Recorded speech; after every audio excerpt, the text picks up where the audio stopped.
Ce soir, mon enseignement, en fait, je vais commencer une série d'enseignements qui s'intitule 4 leçons de la nature. Ok, dites avec moi 4 leçons de la nature. 4 leçons de la nature. Voilà. Donc, nous allons apprendre. Dieu m'a appris quelque chose ces derniers temps. Donc, je vais vous l'apprendre. Et le but, c'est que nous puissions être transformés et que nous puissions apprendre. 4 leçons de la nature. Nous allons commencer par lire dans Proverbes, chapitre 30, versets 24 à 28. Proverbes 30, versets 24 à 28. OK? Je vais lire comme ça. Il y a 4 petites choses sur la terre qui sont sages d'entre les sages. La fourmi, peuple sans force, qui prépare en été leur vivre. Les damans, peuple sans puissance, qui ont placé leur maison sur le rocher. Les sauterelles qui n'ont point de roi, mais elles sortent toutes par bandes. Tu saisis le lézard avec la main, il est dans les palais du roi. Donc, 4 choses nous allons apprendre dans cette série d'enseignements avec ces 4 animaux-là. 4 leçons de la nature. OK? Alors, nous allons commencer comme ça. Lorsque, dans Genèse 1, 26, elle me dit que Dieu dit, faisons l'homme à notre image et à notre ressemblance. Lorsque Dieu dit créer l'homme, il créa l'homme et la femme, il le créa à la ressemblance de Dieu. Et ensuite, il leur donna le mandat de la domination. OK? Il remit à l'homme l'autorité sur la terre et sur tout ce qu'il avait créé. Non seulement sur la terre, mais sur toutes les œuvres de ses mains. La création de l'homme est très importante à étudier parce qu'en fait, nous devons comprendre, si nous ne comprenons pas la création de l'homme, comment l'homme a été créé, nous ne pouvons pas comprendre beaucoup de choses dans notre vie. Et notre vie va être en manque. Beaucoup de fois, on a une vie qui est un peu en désordre parce que nous n'avons pas compris ce mystère. Dieu avait dit, faisons l'homme à notre image et à notre ressemblance. OK, 2 choses. Faisons l'homme à notre image et à notre ressemblance. Alors, c'est quoi à l'image de Dieu? L'homme a été fait à l'image de Dieu, ça veut dire l'homme a été créé de la même façon que Dieu est. Ça veut dire que Dieu est esprit. Donc du coup, puisque Dieu est esprit, nous aussi, nous sommes esprits. OK? Et c'est ça, nous sommes faits à l'image de Dieu, nous sommes esprits. Et nous avons été créés à la ressemblance de Dieu. Ça veut dire, nous avons été créés pour fonctionner comme Dieu. Non seulement nous sommes comme Dieu, nous sommes esprits, à son image, mais nous avons été créés à sa ressemblance. Ça veut dire pour fonctionner comme Dieu. Dieu domine dans l'univers, Dieu règne. Donc du coup, l'homme a été créé pour dominer, pour régner. C'est pour ça que Dieu, lorsqu'il a fini de créer tout ce qu'il a créé, il a donné à l'homme la domination sur la terre. Dites avec moi, domination. Alors, maintenant, on doit comprendre une chose, c'est que la domination n'est pas possible s'il n'y a pas de puissance. OK? Ce n'est pas possible de dominer s'il n'y a pas de puissance. Ça n'existe pas de domination sans puissance. Donc, lorsque Dieu, il remit à l'homme le mandat de domination, on doit comprendre qu'au fait, que Dieu a aussi remis à l'homme de l'autorité. L'autorité, c'est quoi? C'est le droit d'exercer le pouvoir. Donc, Dieu a remis du pouvoir à l'homme. Il est donc important de savoir que sans accéder à la puissance, nous ne pouvons pas accéder à la domination. La domination que l'homme a reçue, elle a reçu la domination dans 2 sphères différentes. Parce que l'homme, c'est l'être le plus complexe que Dieu a créé. Dieu a créé tous les animaux. Nous sommes le seul être qui avons 3 niveaux de vie. L'être humain a 3 niveaux de vie. Nous sommes le seul être qui avons 3 niveaux de vie. Nous avons le niveau de vie, nous avons la vie spirituelle. Ce qu'on appelle la vie, lorsque Dieu souffla son esprit en nous, nous avons la vie spirituelle, de notre esprit. Numéro 2, nous avons la vie qui est dans le sang. La Bible dit que la vie de l'âme de l'être humain est dans ce sang. OK? Et après, nous avons la vie psychique qui est dans nos émotions. Donc, nous avons 3 styles de vie. Et nous avons cette capacité, nous sommes le seul être aussi qui avons cette capacité d'interagir sur terre en même temps dans le ciel. Nous pouvons avoir de l'interaction dans le monde spirituel et en même temps dans le monde physique. Pourquoi? Parce que nous sommes esprits, donc nous pouvons agir dans le monde spirituel et nous vivons dans un vase de terre, dans un corps qui est connecté à la terre.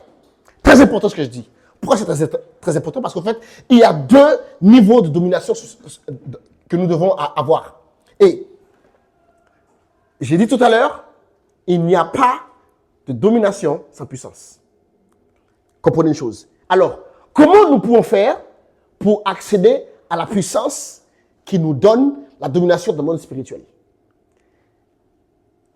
La puissance de Dieu est capturée dans deux dimensions différentes, voire trois, mais deux dimensions. Pour ce soir, on va regarder deux dimensions. La dimension numéro une, c'est la puissance de Dieu qui vient du fait de la relation que nous avons avec Dieu, de la communion avec Dieu.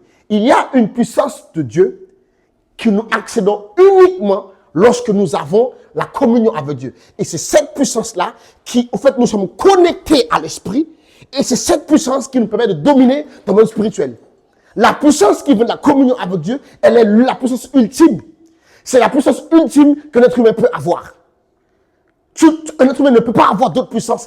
La puissance qui vient de la communion avec Dieu, c'est la puissance ultime. Donc, cette puissance-là nous permet de dominer dans le monde spirituel. Mais, dans le monde physique, on n'a pas besoin nécessairement de la puissance qui vient de la communion avec Dieu. Dans le monde physique, ce que nous avons besoin des principes et des lois.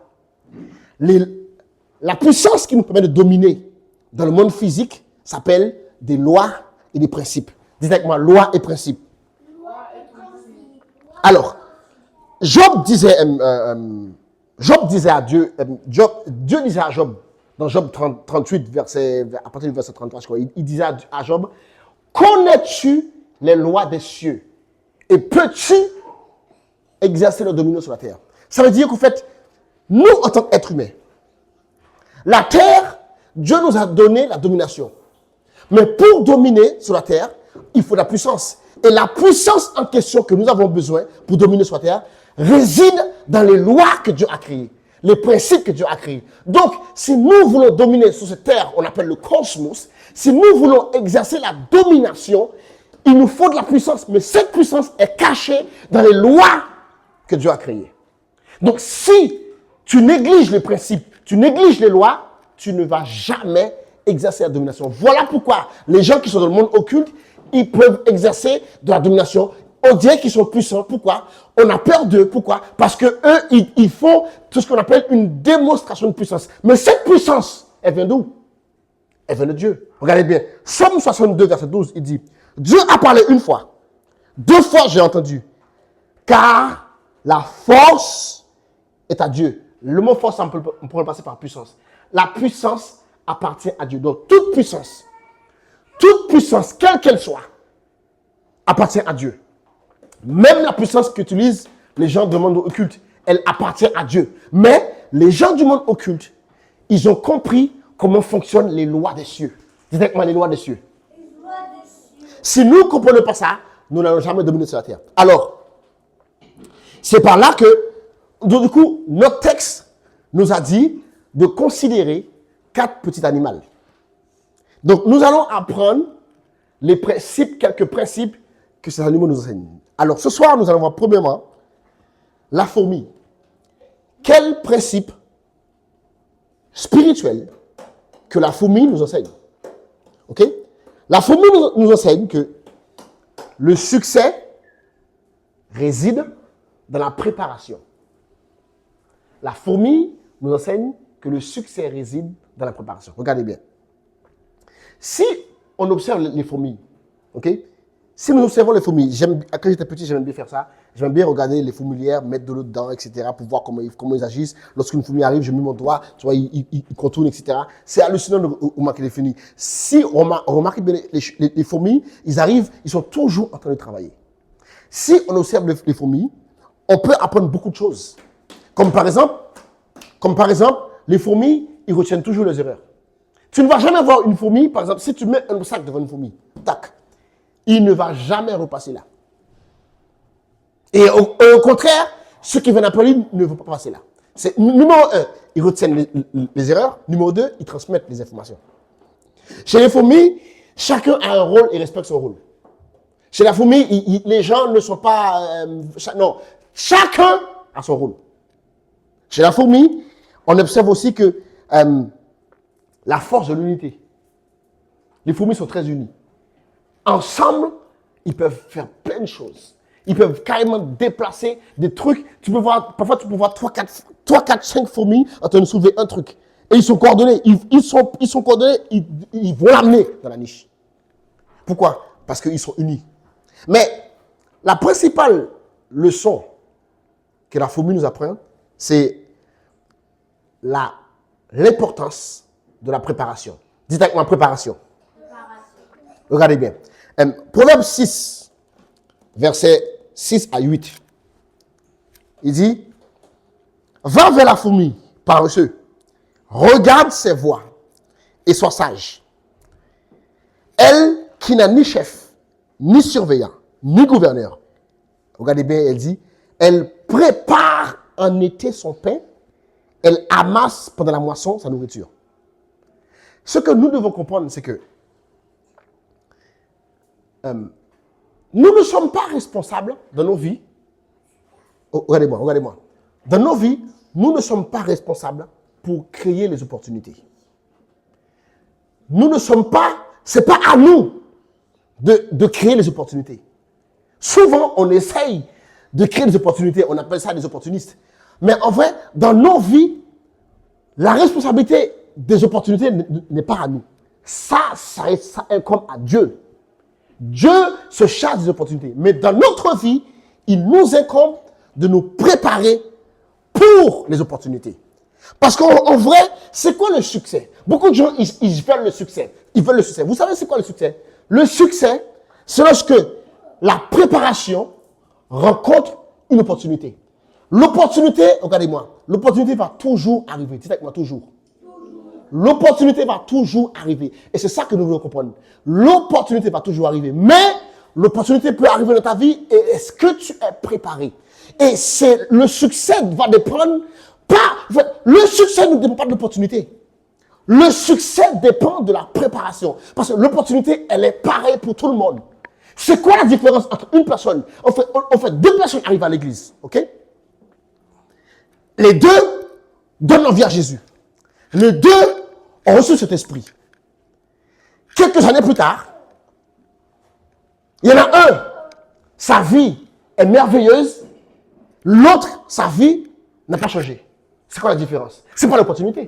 Parce qu'ils ont tous les deux eu l'opportunité d'accepter Jésus. La différence, c'est ce qu'ils ont fait avec. Et ce que tu vas faire avec l'opportunité que tu as reçue va dépendre cruellement de ton niveau de préparation. Regardez bien, regardez ce que Jésus dit de la préparation. Luc 14, verset 28. Luc 14, verset 28 à 32. Car, quel est celui d'entre vous qui, voulant bâtir une tour, ne s'assied pas premièrement et ne calcule la dépense pour voir s'il a de quoi l'achever, de peur qu'ayant jeté les fondements, n'ayant pas pu l'achever, tous le voient et se mettent à se moquer de lui en disant cet homme a commencé à bâtir et n'a pas pu l'achever. Ou quel roi qui partant faire la guerre avec un autre roi ne s'assied pas premièrement et délibérer pour voir s'il peut avec 10 000 hommes résister à celui qui vient contre lui avec 20 000. Autrement, pendant qu'il est encore loin, il lui envoie des ambassades et lui informe des conditions de la paix. Jésus parlait de la préparation. Tu ne peux pas faire grand-chose dans ta vie sans préparation. Maintenant, le souci, c'est quoi? C'est que souvent, nous sommes tellement emportés par nos rêves. Souvent, nous sommes tellement emportés par nos ambitions. Souvent, nous sommes tellement emportés par nos aspirations que nous oublions que sans préparation, les rêves n'aboutissent jamais. Montrez-moi quelqu'un qui a échoué dans son avenir, je te montre quelqu'un qui ne s'est jamais préparé. Je te montre quelqu'un qui vit continuellement dans le passé. Un jour. Ce jour va arriver, mais toi, est-ce que tu es prêt? La fourmi nous enseigne ça. Regardez, quand j'étais petit, on m'a appris cette fable de Jean de La Fontaine. La cigale ayant chanté tout l'été se trouva fort dépourvue quand la brise fut venue. Pas un seul petit morceau de vermisson. Et elle a créé famine chez la fourmi, sa voisine. Et qu'est-ce que la fourmi lui a dit? Qu'est-ce que tu faisais pendant l'été? Là, je paraphrase le texte. Qu'est-ce que tu faisais pendant l'été? Il a dit, je chantais. Elle a dit, ah bon, tu chantais. Maintenant, danse. Parce que la cigale, au bout d'un moment, pendant l'été, elle chante, quack, quack, quack, quack. Les fourmis, ils amassent, ils mettent dans leur nid. Elle chante, quack, quack, quack. Après, pendant l'hiver, la cigale n'a pas, pourquoi? Parce que la chenille a préparé l'hiver. Et souvent dans nos vies, on néglige le principe de la préparation. Et après, on s'étonne qu'on échoue. La majeure partie des gens qui ont échoué, c'est pas parce qu'ils n'ont pas eu d'opportunité. La majeure partie des gens qui ont échoué, c'est parce qu'ils n'ont pas eu de préparation. La prédication que j'enseigne aujourd'hui, ce n'est pas hier que j'ai écrite. Ce que je fais aujourd'hui, ce n'est pas hier. C'est pas hier ce que je fais aujourd'hui, ce n'est pas hier que j'ai appris à le faire. J'ai commencé à le faire même quand j'avais aucune idée, aucun aperçu de où est-ce que j'allais enseigner. Parfois, j'étais en train d'écrire l'enseignement, je me disais, est-ce que ça vaut la peine? Mais en vrai, je savais qu'au fond de moi, un jour, regardez bien, considérons un peu, on va finir avec ça, considérons un peu David. Regardez, David. Parce qu'en fait, il est facile de se laisser frustrer, par le temps présent. Il est facile de se laisser frustrer par l'obscurité. Parce que quand nous sommes dans l'obscurité, c'est facile de se croiser les bras et d'attendre. Et dire, j'attends le jour de la révélation. Mais en vrai, le jour de la révélation va arriver. Ça va dépendre de qu'est-ce que tu as fait pour la préparation. Regardez, observons David. David, il arrive sur le champ de bataille. Vous savez, la majeure partie des gens de l'armée de David, de Saül, pardon, et la majeure partie de ses frères et sœurs, même Saül lui-même, il pensait que David est arrivé comme ça. Il est arrivé et voici, on a un héros, il est venu, il a tué Goliath. C'est pas vrai. C'est pas vrai. David n'est pas arrivé du jour au lendemain en étant... Non. David, dans le secret, tout seul, il a appris à être un libérateur. Il a appris tout seul dans le secret. Et remarquez bien, et souvent, lorsqu'on se prépare, on ne sait pas que c'est la préparation. Souvent, lorsque Dieu fait ça. Parfois, Dieu nous prépare. Souvent, Dieu nous prépare et on ne sait pas que c'est la préparation. Alors, Dieu va nous mettre à faire quelque chose. Dieu va nous mettre dans un certain pays. Dieu va nous mettre dans une certaine entreprise. Dieu va nous mettre dans un certain état. Et nous, on pense que voilà. Et si on ne sait... En fait, la préparation, c'est quoi? La préparation, c'est accorder du potentiel au présent. Dites-moi le présent. Dites-moi le présent. Le présent, c'est important. En fait, quand on se prépare, on dit qu'en fait, on accorde de l'importance au présent. Mais souvent, les gens, ils ne veulent pas parce qu'en fait, souvent, qu'est-ce qu'on fait? On regarde les gens qui sont devant nous. C'est bien de regarder les gens qui sont devant nous, ok? Vous savez quoi? C'est bien, ça nous inspire. Ça nous inspire. Mais nous, on doit se concentrer sur notre course. Notre course, on doit l'achever. On ne peut pas juste se calquer sur quelqu'un qui est devant. On dit, ah ouais, si seulement j'étais comme lui, si seulement j'avais ce qu'il avait, si seulement j'avais ces opportunités, moi, je pourrais, à sa place, j'aurais fait comme ça, à sa place, j'aurais fait... Mais un jour, tu seras à sa place. C'est ça le truc. Un jour, tu seras à sa place. Mais est-ce que... Alors regardez, David, lorsqu'il se présente devant Saül pour plaider sa cause, parce que lui, il va aller se battre. Il sait que, mais qu'est-ce qu'il dit? Il a dit, ton serviteur faisait paître les troupeaux de son père dans le désert lorsque l'ours arriva et saisit une des brebis. Je lui sauta à la gorge, j'ai pris par la barbe et je la déchira. Après, il dit, un autre jour, ton serviteur faisait paître et il y a un lion qui est venu. Vous savez qu'un lion, ça décapite une personne à un coup de patte. David a dit, je lui ai saisi par la barbe et je déchira. Donc du coup, David, il a passé son temps à vivre le présent. Il a passé son temps à bien se préparer. En fait, en vrai, il y a toujours, regardez bien, si on observe la vie de David, il y a trois choses que nous allons apprendre au sujet de la préparation. C'est que, la préparation a rendu David capable de reconnaître son opportunité. Si tu n'es pas prêt, tu ne sauras pas reconnaître ton opportunité. c'est la préparation que David avait qui l'a rendu capable de reconnaître ses opportunités. Numéro 2, lorsqu'on observe David, on voit qu'en fait, il y a toujours, regardez bien, cela c'est très important, il y a toujours dans notre présent, il y a toujours, my goodness, il y a toujours dans notre présent quelque chose qui nous prépare pour notre avenir. Toujours. Regardez bien.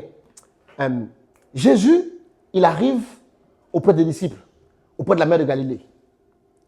Il voit Pierre et André, son frère, qui étaient en train de pécher. Il leur dit, suivez-moi.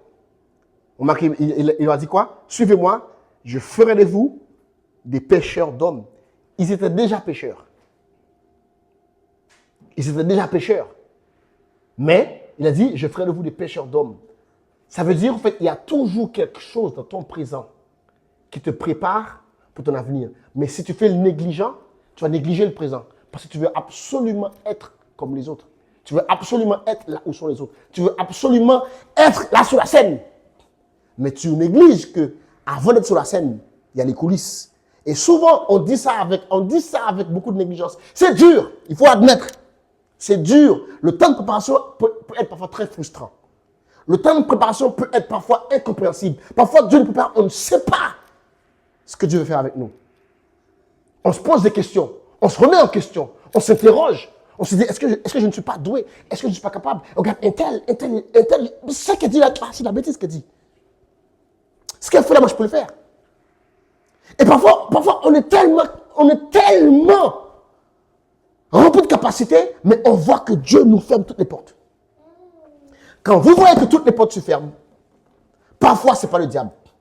Souvent, nous, les chrétiens, dès qu'une porte se ferme, on dit c'est le diable. Non! Quand les portes se ferment, parfois, c'est Dieu. Parce que Dieu veut qu'on soit prêt. Parce que Dieu, c'est un bon investisseur. Dieu ne va jamais investir à perte. Dieu n'investit pas à perte. Donc, s'il faut qu'il te laisse là, 3 ans, 4 ans, 5 ans, il va te laisser là. Parce qu'avec Dieu, regardez bien, c'est vous qui pensez que vous perdez du temps.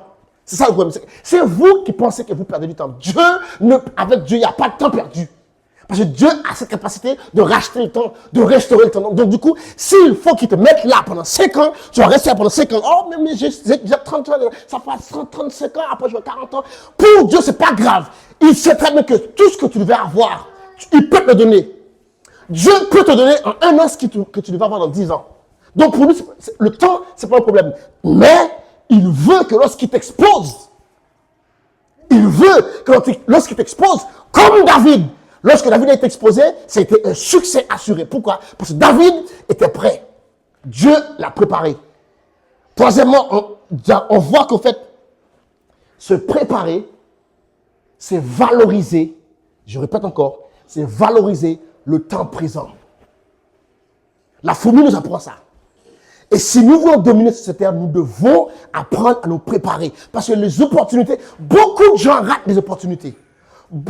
Si tu calcules de ta vie, et si tu es honnête, tu peux voir quelques opportunités que tu as ratées. Pourquoi? Pas parce que tu n'étais pas là, pas parce que les gens n'ont pas voulu de toi, parce que pour 90% des cas, tu n'étais pas prêt. Tu crois que tu étais prêt, parce que parfois on a une trop haute estime de nous-mêmes, on croit qu'on est prêt, mais ce n'est pas vrai. 90% des opportunités ratées, c'est parce qu'on n'est pas prêt. On te met là, on te dit fais ça, au final, puisque tu n'as pas prêt, tu t'es pas préparé, tu as raté. Après la personne dit, tu sais quoi, cette personne-là, enlève-la. C'est fini. Une opportunité d'une bénédiction, c'est fini. On te donne au travail. Au travail, on te dit, tu veux être manager, tu veux être manager, tu veux être manager. Mais tu ne fais rien. Tu vas au travail, tu papotes, tout t'impose, mais tu veux être manager. Tout t'impose, mais tu veux être manager. Tu ne fais jamais le travail, mais tu veux être manager. Un jour, le manager n'est pas là. Il est en congé maladie, etc. Toi, qu'est-ce qui se passe? On te dit, gère ce poste pendant qu'il n'est pas là. Tu fais n'importe quoi. Est-ce que l'opportunité d'être manager n'est pas arrivée? Oui, il est arrivé. Mais est-ce que tu étais prêt? Non. Parce que tu as passé ton temps à papoter. Et quelqu'un d'autre arrive, après tu dis, ils sont injustes. Lui, il arrive après moi. Pourquoi? Parce que lui, pendant que tu papotais, lui, il travaillait. il apprenait le travail du manager. Il demandait le travail. Il dit, ouais, en quoi je peux te dire? Toi, tout ce que tu fais, c'est aller à la machine à café, discuter, mais après, tu veux être manager. Vous savez, c'est pas le nombre de temps qui intéresse ces gens. C'est la capacité. Est-ce que tu es capable? Est-ce que tu es capable? Et pour Dieu, c'est pareil. Est-ce que tu es capable? C'est simple. Si tu n'es pas capable, l'opportunité va te passer. Et vous savez, il y a des opportunités, il y a des opportunités qui viennent une fois chaque 10 ans. Il y en a, parce que la vie, c'est des cycles. Pensez pas que, non, une opportunité vient, 10 de pays. Non, ça ne marche pas comme ça. La vie, c'est par cycle.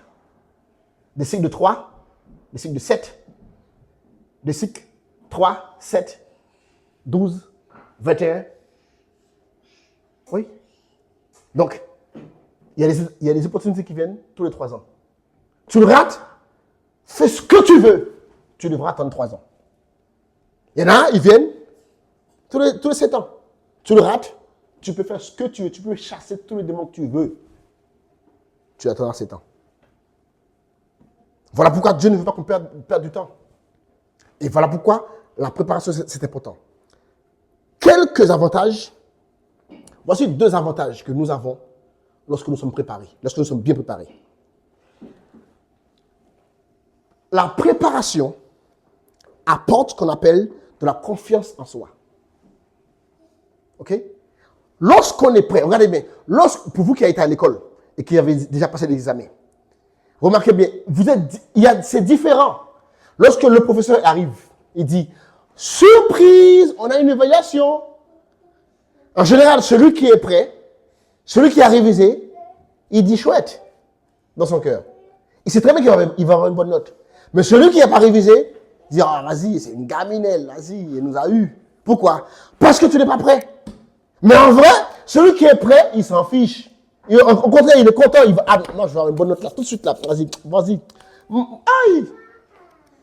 Quand tu vas faire un devoir à la maison, quand tu vas faire un contrôle de maths, contrôle d'histoire, si tu arrives prêt, tu as hâte que le professeur commence le truc. N'est-ce pas? Tu as hâte qu'il commence. Tu as hâte qu'il commence le devoir. Mais si tu n'es pas prêt, pourvu qu'il est absent le prof. Hein? Pourvu qu'il oublie le devoir. Qu'il oublie. Non, il ne va pas oublier. Tu vas avoir un 0. Parce que tu n'es pas prêt. L'opportunité d'avoir une bonne note était là. C'est ça en fait. L'opportunité d'avoir une bonne note était là. Mais toi, tu n'étais pas prêt. Et celui qui est prêt, tu vas voir, il est content. Il y en a aussi, ils ne sont pas préparés, mais ils sont orgueilleux. T'inquiète pas, j'ai plié ça. Après, un autre, tu n'as rien plié, frère, tu n'étais pas prêt. Tu n'étais pas prêt. Et ça nous donne de la confiance en soi. Parce qu'au fait, la préparation, regardez bien, la préparation élimine les incertitudes. C'est fort ce que je vous dis là. La préparation élimine les incertitudes. Plus, en fait, moins tu as d'incertitudes, plus tu as de l'assurance. C'est quand tu es incertain que tu n'es pas assuré. Mais quand tu sais très bien. Par exemple, moi j'aime bien l'histoire. J'étais très fort en histoire à l'école. Très fort en histoire à l'école. Donc, lorsque j'arrive devant le contrôle d'histoire, moi je sais très bien, donne-moi le contrôle. Je te le plie direct. Mais après, je n'étais pas très bon en physique. Donc du coup, quand on arrive en physique, j'avais de l'incertitude. Pourquoi? Parce que je n'étais pas prêt. Donc, et parce que je ne suis pas prêt, j'ai un manque d'assurance. La préparation nous donne de la confiance en soi. Regardez bien, David, il a dit à Goliath en avance. Il était tellement assuré, il a dit à Goliath en avance ce qu'il allait lui arriver. Il lui a dit, numéro 1, je vais te tuer. Numéro 2, je vais donner ton corps aux bêtes des champs. Et voilà ce qu'il va travailler. De 1, je vais te tuer. De 2, et je donne ton corps aux bêtes des champs. Qu'est-ce qui s'est passé? Il l'a tué, il avait dit, son corps a été mangé par les bêtes des champs. Voici. Et pourquoi? Parce qu'il avait de l'assurance. Pourquoi? Parce qu'il sait très bien qu'un ours est venu, il l'a KO. Un lion est venu, il l'a KO. Donc Goliath, c'est pareil. Il avait de l'assurance. Numéro 2, on va terminer avec ça. La préparation nous donne une plus grande capacité à anticiper. L'anticipation, c'est un point crucial dans la vie. Si nous pouvons anticiper, lorsque nous maîtrisons au maximum un sujet, nous pouvons éviter les éventuelles difficultés. Nous pouvons faire ce qu'on appelle de l'anticipation. En fait, nous ne sommes plus en train de subir, mais nous sommes en train d'agir. Parfois, souvent dans la vie, beaucoup de gens, ils sont en train de réagir. Mais celui qui est préparé, il agit. Au lieu de réagir, il agit. Et nous voulons être un peuple qui agissons et pas qui réagissons tout le temps. Et si nous ne voulons pas réagir, nous devons apprendre l'importance de la préparation. Alors il dit, considère la fourmi paresseuse. Elle prépare. Je vous relis le verset. C'est le proverbe, on va finir avec ça. Proverbe 6, verset 8. Va vers la fourmi paresseuse. Regarde ses voies. Sois sage. Elle qui n'a ni chef, ni surveillant, ni gouverneur, elle prépare en été son pain. Alors, si tu veux savoir c'est quoi la leçon que nous apprend les fourmis, c'est que le succès réside dans la préparation. Le succès réside dans la préparation. Que le Seigneur vous bénisse. Amen.